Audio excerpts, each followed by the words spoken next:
Hello, good morning mga kamamis. Ayan pala, kinuha ko yan sa ref namin dahil hindi ko maisip kung anong ulamin namin ngayong tanghali.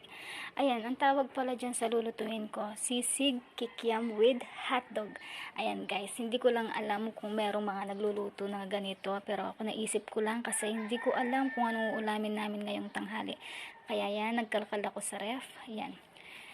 Meron isang balot na kikiam pang natira, tsaka 4 na pirasong hotdog. So, hiwa-hiwain lang natin yung kikiam ng maliliit na parang pang pork at tsaka beef.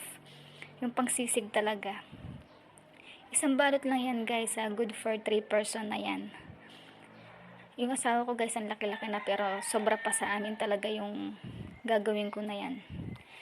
Tapos guys, hiwa-hiwain lang natin ng maliliit na ganyan yung kikiam. Tapos maghihiwa lang tayong 4 na pirasong hotdog. Ay 3 piraso lang palang hotdog kasi nagpapaprito yung anak ko ng isa, papapakin daw niya. 3 hotdog lang pala yung nilagay ko dyan. Ayan, parehas lang yung paghiwa ng kikiam guys. Maliliit lang siya, pang sisig talaga siya. Ngayon ko lang ito lulutuin guys, ngayon lang kasi talagang hindi ko maisip kung anong uulamin namin. Kaya yan, tinignan ko yung ref namin, meron pang isang tirang kikiam at saka 4 na pirasong hotdog. Ayan na guys. Tapos naghiwa-hiwa lang ako ng green chili. Lalagyan natin ng sili para medyo may sipa siya. Ayan, mahilig din yung mga anak ko sa maanghang kaya hindi hassle kapag maglagay ako ng sili. Kasi gustong gusto rin nila ng sili. Kaya 4 na pirasong green chili lang palang nilagay ko dito guys. Hindi masyadong maanghang. Ayan, maghihiwa lang tayo ng 2 pirasong sibuyas. Nasa sa inyo yan guys kung gusto niyo ng maraming sibuyas. Kasi sa akin, sa isang balot na kikiam ko, tsaka 3 pirasong hotdog, pwede na sa akin itong sibuyas. Nasa sa inyo yan kung gusto nyo dagdagan guys. Ayan, ipiprito ko muna yung hotdog at saka kikiam bago natin ilagay yung ibang sangkap. Kasi kailangan prito muna yung kikiam at saka hotdog.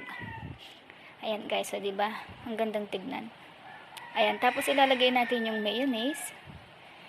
2 piraso pa lang binili kong mayonnaise guys, kaya lang 1 piraso lang ilalagay ko. Tapos 2 pirasong oyster sauce. Tapos maglalagay na tayo ng sibuyas. I-mix-mix lang natin guys.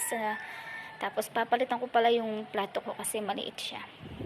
Ayan, nagpakuha ko sa asawa ko ng plato. Ayan, nilipat ko lang guys kasi marami rin yung naluto ko. Tapos ilalagay rin natin yung green chili. Yan, sabay-sabay na yan guys. Nasa sa inyo yan kung gusto ninyong manghang talaga. Sa akin kasi 4 na piraso lang yung nilagay ko. Ayan, tapos igigisa na natin siya sa margarine. Yan, di ba napakadali lang naman yung lutuin guys. Saglit lang to. First time kong ginawa to kasi hindi ko talaga alam yung uulamin namin kaya nakakuha ko sa ref. Ayan, 2 itlog. Para talaga nagluluto ka lang talaga ng sisig. Kaya lang ito, budget meal lang to. Yung nagastos ko dito guys, kung bibilhin ko talaga to, siguro nasa 120, 110 ganyan. Ayan na pala guys, oh. Di ba? Napakasarap nito guys. Binigyan ko nga yung pamangkin ko, gusto niya. Ayan. At kakain na kami ng asawa ko dyan. Sarap na sarap yung asawa ko dyan guys. Oh. Nakadalawang balik kami na kanin. Medyo manghang din siya. Tamang-tama yung timpla niya. Kayang-kaya ng mga batang kainin.